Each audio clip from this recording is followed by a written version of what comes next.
From Philadelphia, the city that pulsates with the beat and the rhythms of yesterday and today, it's time for the Geator with the heater, the boss with the hot sauce, Jerry Blavin. 60 seconds make 1 minute, 60 minutes make 1 hour, 24 hours make 1 day, and out of that 24 hours, 2.5 hours are dedicated by the young teenager to the hit this show on the radio. So without further ado, let's carry on through now. 5, 4, 3, 2, 1, blast off!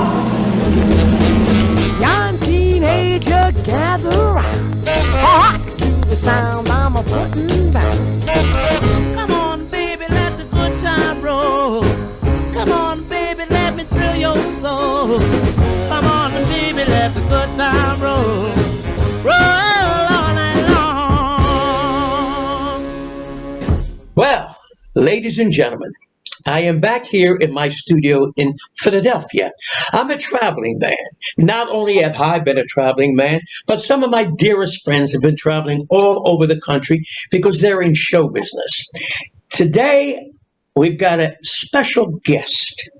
We've got two special guests. As a matter of fact, let's say that this chat is going to be about the early days of rock and roll and the two gigantic stars that truly today are legends. And it all is about the music that they created, not only the music, but the way the world was back then, when music, as I said, spoke for the things that you felt. First of all, you've seen him before. You've seen him in movies. You've seen him everywhere on television. You've seen him on the beach. He's been with me before. Ladies and gentlemen, South Philadelphia has to go to the West Coast to say hello to my dearest friend, Frankie Avalon. The boss with the hot sauce. That's me. Hey, listen, once again, we're doing a little chat, huh? And you've got another guest that I haven't seen for a while, but I love this lady. Let me tell you. You are the king, and she is the queen. You are the prince, and she is the princess. Ladies and gentlemen, along with me and Frankie is the most amazing young lady that changed MGM Records and changed the entire industry. Connie Francis, say hello to Frankie. Hi, Frankie. Conchetta, how are you? I recorded a song about you. I know, written by Neil Sedaka, because of a little gal who was working with you as your assistant, and her name was Pigeon. Pigeon adores you still to this day. Oh, really? Well, give her a kiss and a hug and a love for me. Okay, I will. Now, let me ask you guys a question here. Connie, I go back when you were on the Ted Mack original amateur show. You were playing accordion at the age of 6 or 3? I was playing the accordion at the age of 4. I gave my first concert, but on Ted Mack I was 10.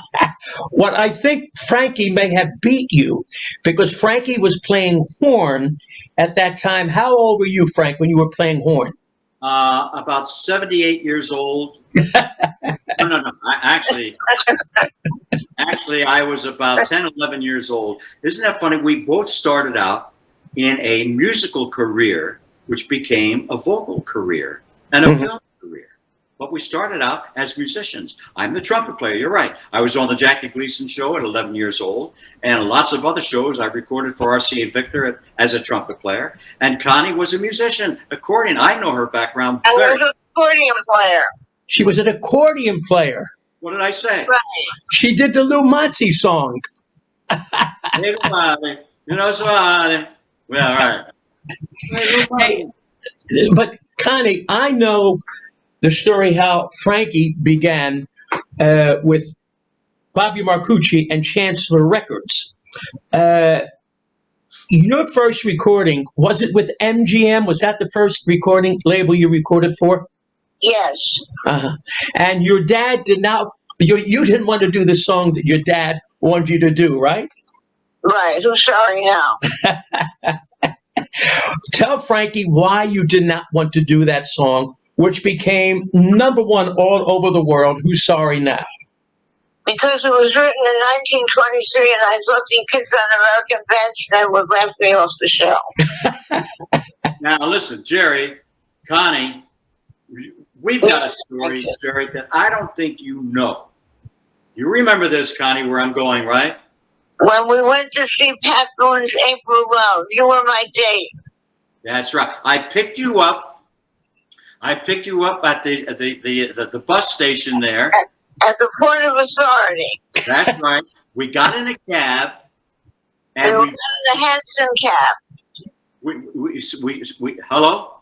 She said you got in a Hudson cab. In a Right. Hanson cab. A horse cab. No, And we took a ride around Central Park. that was like, we got in a cab and we went to the premiere. And we said hello to each other. Went to the premiere, and all the cars pulled up with all these big stars in it. And you and I pulled up in a taxi cab, and they looked at the car and they said, "Who's that?" They looked inside and they saw us, and they said, forget about it. It's nobody." They said, "Now, ladies and gentlemen, Frankie Avalon and Connie Francis." And nobody applauded, nobody looked, nobody did anything. We were both unknowns at the time going in because our record company. You said, "Frankie, maybe I should have worn my white bucks and they would have thought I was Pat Bone." That's right. Good memory, Connie. Good, terrific. So that was the first time. Now, she didn't want to do Who's Sorry Now because it was 1923. At the same time, I had done a few records, and they were not hits or anything. So I had one more record to do, and Connie, I recall, you had one more record to do for our contract to your company and to my company, correct? That's right. Now, here we got into that horse and buggy, and we took a ride through Central Park, and the two of us, I remember you saying to me, "If this doesn't make it my next record, I'm quitting. I'm going back to my accordion." And I said, "If this doesn't make it my next record, I'm going back to my trumpet." Correct? Exactly right.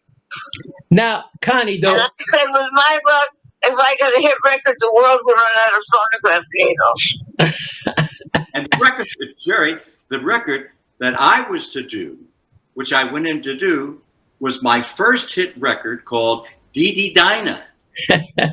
Now, Connie says she didn't want to do Who's Sorry Now because it was a song from 1923, and Bandstand was a young group, this, that, whatever.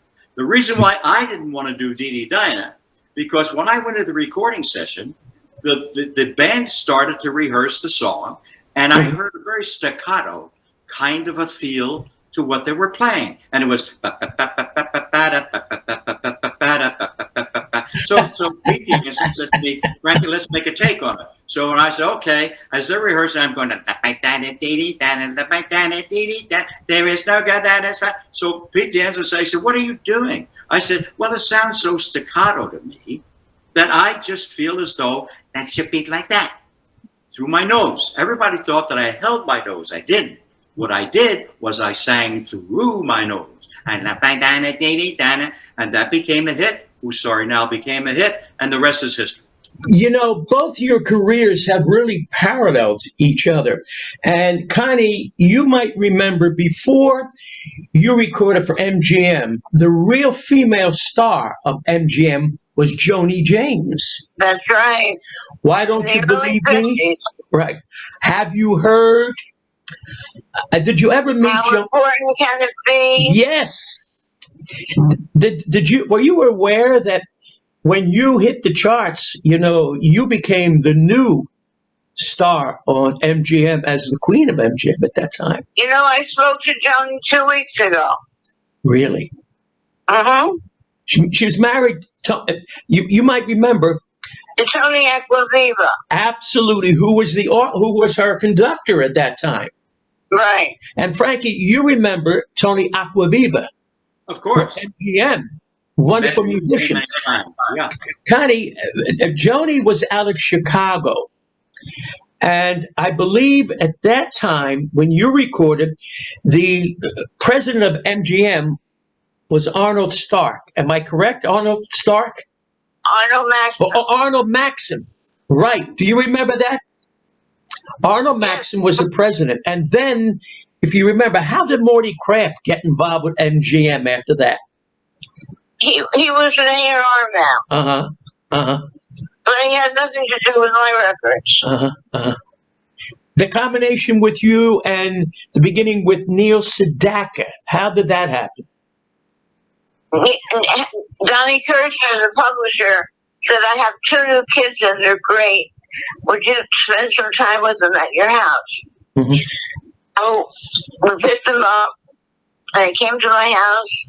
And they played all these, with his partner, Howie Greenfield. And they played all these beautiful ballads, one after another. And I was getting so tired of listening to them. I started writing in my diary. And I said, just keep playing, fellas. I'm listening. I'm listening. And then finally I said, don't you guys have something a little more lively? And Howie said, Howie, Neil, play her the song we gave to the Shepherd Sisters this morning. Play her Stupid Cupid. So I said, I don't care what you play me, just play me something fast. So Neil played about 12 bars of Stupid Cupid, and I said, that's it. You guys got my next record. Stupid Cupid is the hit title. So Connie had Stupid Cupid. That's an interesting story, too. That Neil had been recording for RCA Victor, but he couldn't come up with a hit. And that night, Howie and Neil went home and wrote the song "The Diary" from my diary that day. Oh, well, I'd like to look into the little book, the one that has the lock and key. They wrote it from my diary. What, Frankie? That's wonderful. You have Dee Dee Dinah. She's got Stupid Cupid. Yeah. And then Lipstick on Your Collar. Where's that come from, Connie? George Goring, a songwriter, just wrote it to my house. And again, I said, it's a hit title. It has to be a lousy song not to become a hit with a good title like that. For the folks out there watching this, it is amazing the history of these 2 young people, how it began. Frankie, I don't think you had any idea. And I think, Connie, you had no idea where this would have taken you guys, international stars, to this very day. Without Dick Clark, it would have taken me back to college. I would have been back to, I don't know where I would have been, in South Philadelphia. I have no idea. You would have been at Gino Steaks. Right. Steaks, right. Without Dick Clark, there would have been no Connie Francis. Amazing. Let me tell you, Dick Clark, for you people out there, he did more for American popular music of the day, whether it was pop, rhythm and blues, or rock and roll, than anybody else. And I'm sure that Frankie and any one of the artists, as Connie said, if it weren't for Dick Clark, forget about it. I mean that sincerely, and it all came out of Philadelphia. What was your first experience on Bandstand, Connie? I had never met Dick when he played Who's Sorry Now. He played it on New Year's Day, 1958. And it was a holiday. The whole family was there. And at 4 o'clock, just like every other teenager in America, I rushed to my TV set and put on American Bandstand. And Dick Clark said, there's a new girl singer, and she's going straight to the #1 spot. And he played Who's Sorry Now. Right. And that was a moment in time for me. It was a cosmic moment. And then shortly afterwards, Dick invited me to be on the show, and he invited me to be on his first Saturday night show, too. Beach Nut, the Beach Nut gum. You remember that, Frankie? Beach Nut, Iffic, with the buttons. Saturday night show. That was #1 on a Saturday night on ABC, Saturday from 7:30 to 8 o'clock, beating out every one of the networks at that time. There was no UHF at that time. There was, but nothing was happening. And that was on ABC. Do you know, Connie and Frankie? I think, Frankie, you know the story. Do you know Bob Horn, Connie, had Bandstand before Dick Clark? Joni James, J.P. Morgan, Patty Page, going back with Gogi Grant. These were the female stars back in those days. ABC was pitched Bandstand in 1955 by WFIL. They said the host, who was Bob Horn, doesn't look like a clean-cut young America thing that should represent rock and roll. Because Bob, as you know, was an older-looking guy. Bob Horn got in trouble. Yeah, Bob got in trouble.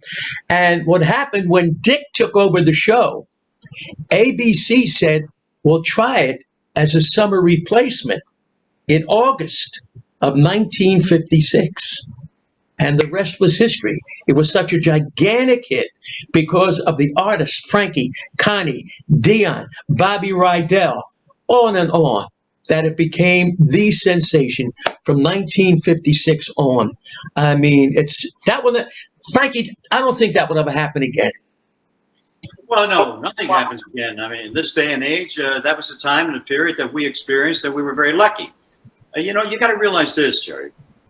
5 million kids a day used to sit down, come home from school, throw their books on the floor, and watch American Bandstand. Not just for the people that you're talking about. The dancers were as popular as the singers, as you know, because you were one of them. Yeah. Connie, first time that you met Bobby Darin. Connie, are you there? I didn't like him. Frankie, did you hear what she said? She didn't like him. She didn't like him. But she liked you. No. Oh, I love Frankie. Frankie had a tomato red jacket with gray pants and white gloves. Oh, yeah. Why did you like Darin? Was he a little too abrupt, too a little New Yorkish? He was cocky. He was cocky. I made some changes in the song that he wrote for me. Uh-huh. And he said, I said, well, these changes, it's not that awful. And he said, take it or leave it, lady. I'm splitting. I didn't know what he was talking about. Did your dad like Bobby Darin? My dad hated Bobby Darin. But you grew to like Bobby Darin. And if you remember all those magazines, Frankie Avalon, 16 magazine, Connie DeNava, remember all those magazines? They had you as boyfriend and girlfriend. Was there any truth to that, Connie? Bobby was the love of my life. Wow. So what happened? My father almost shot him. I got to explain to the people, Connie's Italian. Frank is Italian. So you must understand, back in the day, if you didn't like who your daughter was going with, you get a baseball bat, chase them away from the step, or you'd say, if you come around here anymore, what are they going to do, Frank, if you don't come around anymore? I don't know, but I understand what he wanted to do. So your dad chased him, right? But you guys stayed in touch throughout his entire career, though. Yes, we did. Yeah. I got to tell you, you mentioned, Frankie, Connie mentioned Donnie Kirshner. Now, there is a name, because of Alden Publishing, if you recall, that with Carole King, not only, we can go on with Jerry Goffin, Bobby Darin. Bobby was writing with Donnie Kirshner at that time, Connie. You remember that, right? Bobby wrote all of his hits with Donnie. Splish Splash, Dream Lover, Queen of the Hop. Mm-hmm. Oh, yeah. Frankie, did you ever do any of the songs from that group, from the Brill Building? I mean, I think periodically, Doc Palmas, yeah, I did. Uh-huh. But unfortunately, they weren't the right songs that became hits. Most of my stuff came out of Chancellor Records and Pete DeAngelis and Bob Marcucci. Yeah. They were the ones that really had the flavor and the feel for me to do songs. You know, Frankie, one of the unsung heroes was Peter DeAngelis. Right? Yeah, brilliant. Amazing. You know, not only did he look what he did for Frankie Lane's career. Do you remember when he produced all of the songs for Frankie Lane? We're making memories. He did that. Martino. Yeah. And he also did Al Martino, Spanish Eyes. Right. You know, Connie, there were so many great arrangers and producers back in the day when you and Frankie were doing what you were doing. Let's cut to the movie industry at this point. And Frankie, I want to talk about that. Where the Boys Are. And as you know, again, the composition is by Neil and Howie. How did that happen?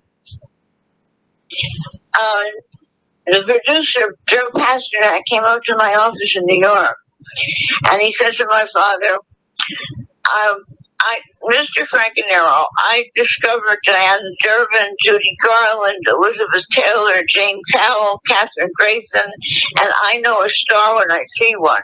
And my father said, a star my ass, she's not doing the movie. It's a dirty movie. Wait a second, Connie. Deanna Durbin never appeared in a dirty movie. Well, the Boys, that wasn't a dirty movie either, but in my father's eyes it was. He said, what do you think the kids were sharing in that motel room at the end of the movie? An eclair?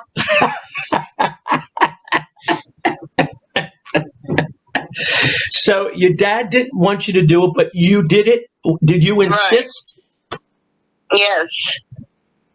Now, that's the first time that you are doing a major Hollywood movie. And I must tell you something. You were terrific in that picture. I mean, how was the experience for a little? How old were you back then? 21. Tell me about the experience going from North Jersey and a father that wants to chase Bobby Darin down the street and wants to shoot Joe Pasternak, and you do the movie. Well, Fort Lauderdale, the airport looked like we had arrived at Nairobi. There were no boys that I could see. And I said, I thought there were boys hanging on palm trees down here. I don't see any. And Mr. Pasternak said, that's because it's not in season, Connie.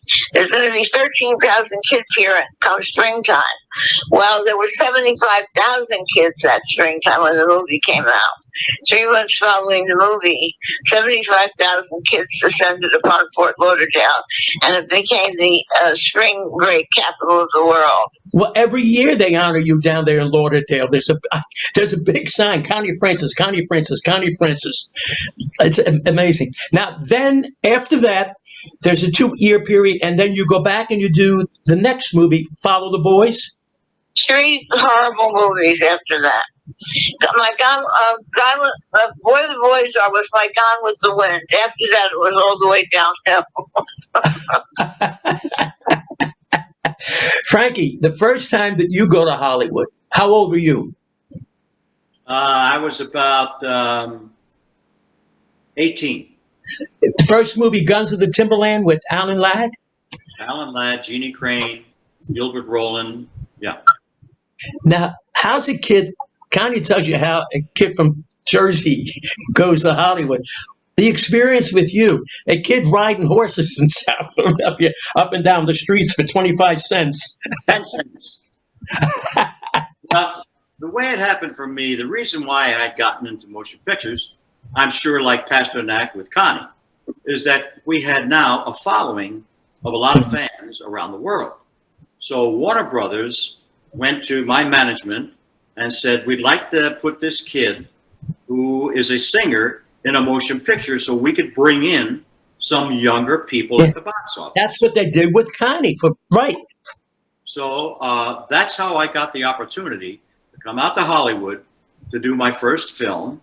And to me, it was an experience which I'll never, ever forget. I mean, just a mere fact of being able, I was living in a little apartment when I did that. Mm-hmm. So I would drive to Warner Brothers in Burbank, and I would remember going to the gate, and security would stop, and I'd say, Frankie Avalon for Guns of the Timberland. Oh, hi, Mr. Avalon. I was, all of a sudden, I'm on a movie set acting with Alan Ladd, who was a major, major star. Jeannie Crane, another major star. And I had the opportunity, I don't know, I think I just had the determination and the guts to go straight ahead. I mean, I never asked people to say nothing of the looks. Okay, well, I don't know, but a couple of pimples here and there. But in the meantime, Daddy, say that again. I want to see his face. Say that again. I said to say nothing of the looks. Yeah, right. I said I had a few pimples, but that was it. In the meantime, I got there to do, and I played a character who was a cowboy, young cowboy, a rancher, ranch hand. And like you said, I mean, I had to get on a butt board and with a team of horses, and I did it. I said, okay, how do you do this? And, you know, I just learned on the set. I learned everything. And I'll tell you what I did, which was really most important. I sat by the camera, and I sat on my chair, which has your name on it. And Connie, you had your chair with your name on it, right? Where the boys are? Right. And I sat there and I watched these professionals, Alan Ladd, Jeannie Crane, a lot of the other actors, how they worked, watched them, their professionalism, and that's how I learned. I learned by watching and listening. That was very important to me. Yeah, Connie, that's an interesting point that Frankie brought up. I've always said this with performers.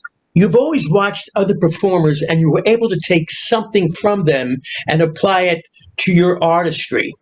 Do you agree on that, Connie? I stole from everybody. We all do. I'll never forget one thing, Connie. When I was playing trumpet, Dom Falcone, we used to call him the Falcon from the neighborhood, took me to see a very, very important big drummer by the name of Gene Krupa. Oh, yes. I watched him perform, and when he came off and sat with me as a young boy, 11 years old, and Dominic, and we got into a conversation, and he said to me, remember one thing, you can watch performers that are absolutely sensational, and you can watch performers that are not sensational, that are mediocre, maybe even bad. But they'll do something that will click to you, that you will remember how bad, but there's one something that you will bring along for the rest of your life. And that was so true. Connie, when Dolores Hart, you remember Dolores Hart, right? I speak with her all the time. Yeah, how is she doing? I mean, she's a mother superior in Connecticut. Really? Did you know that, Frankie? That Dolores Hart was in the movie with Connie. She became a nun. I know. Mother superior. Mother superior. That's what happens when you first become a nun. You stay long enough, you become mother superior. Information, Geator, that you don't know. And Connie, I don't know if you know or not, but I'm going to tell you. You did a picture with Dolores Hart. I did a film with Dolores Hart called "Sail a Crooked Ship" with Robert Wagner.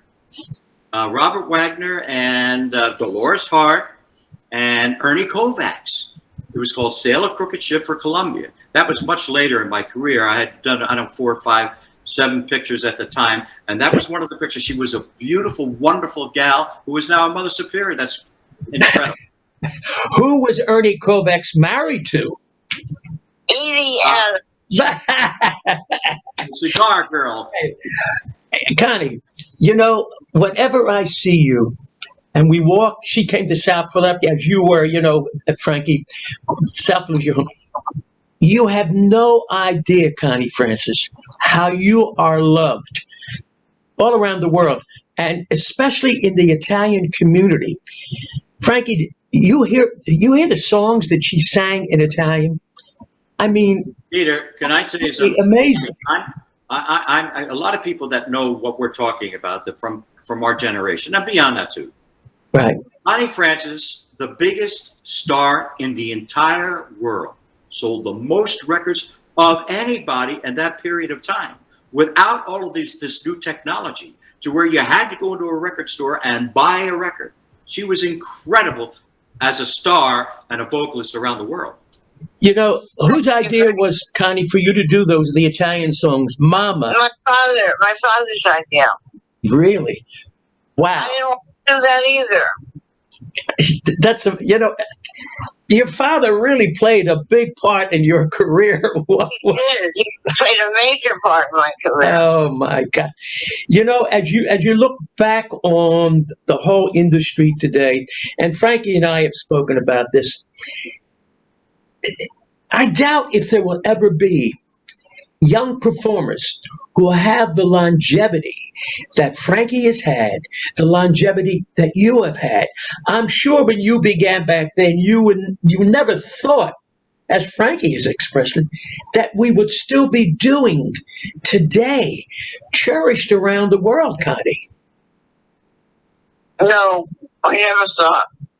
Well, Connie, Geator, there will be. there's a tremendous amount of talent today. Mhm. We're in another direction that maybe some of us don't really understand, but they are talented. There's a lot of talent that will have longevity. I'll guarantee you, when we're gone, there'll be new ones, and they'll stay and stay. Believe me. Well, but I'm talking about longevity, Frank.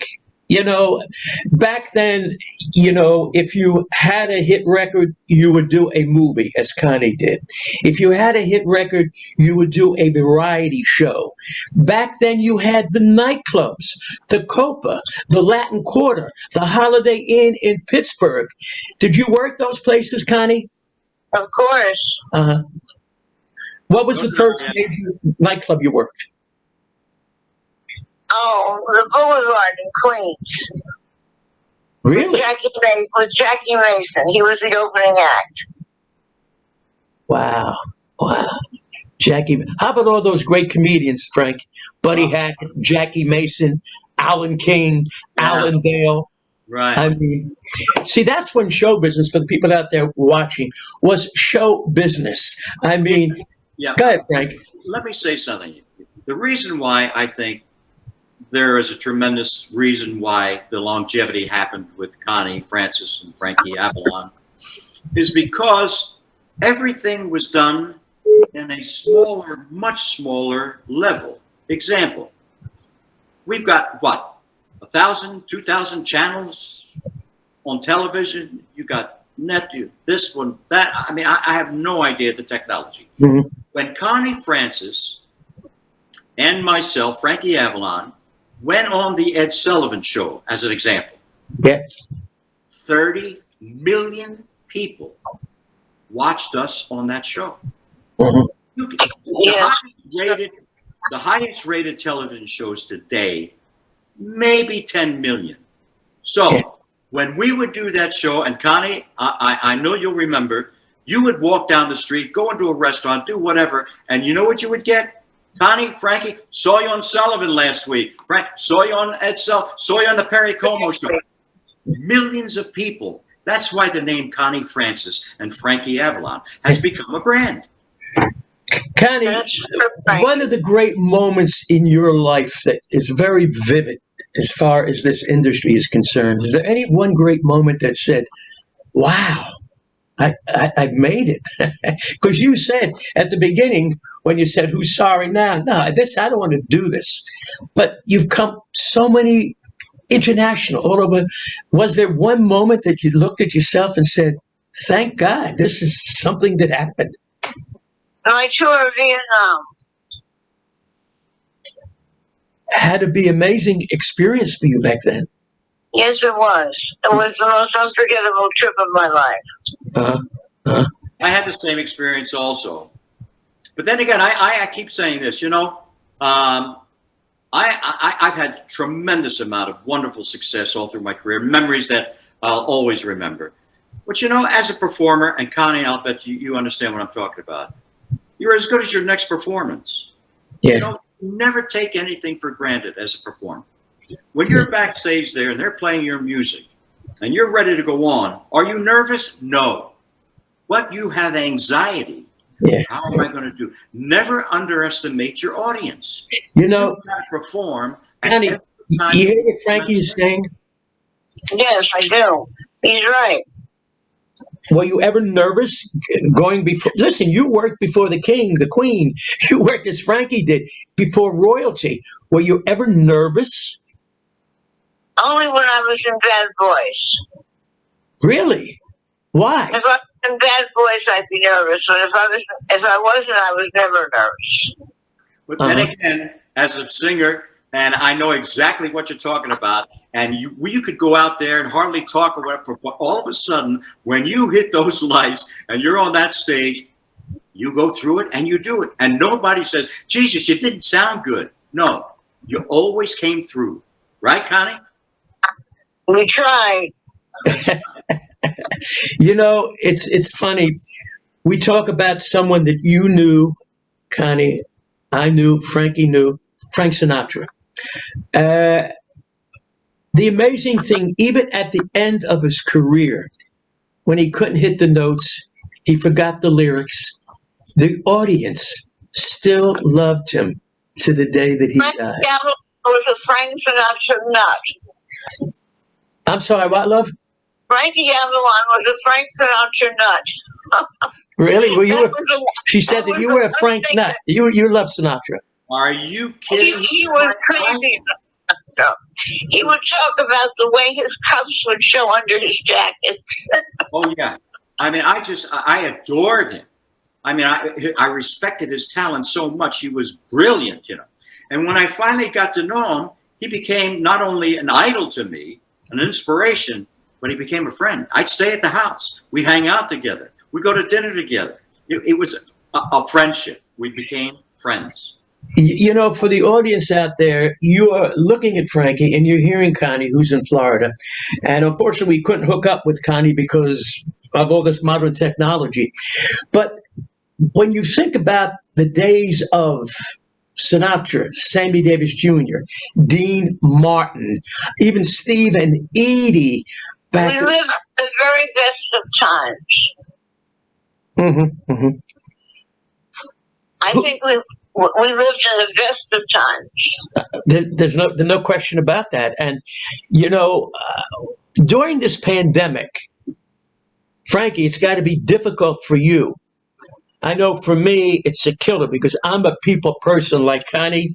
You are, when you're out there with people, the ability for us not to perform people, Frankie, it's a killer.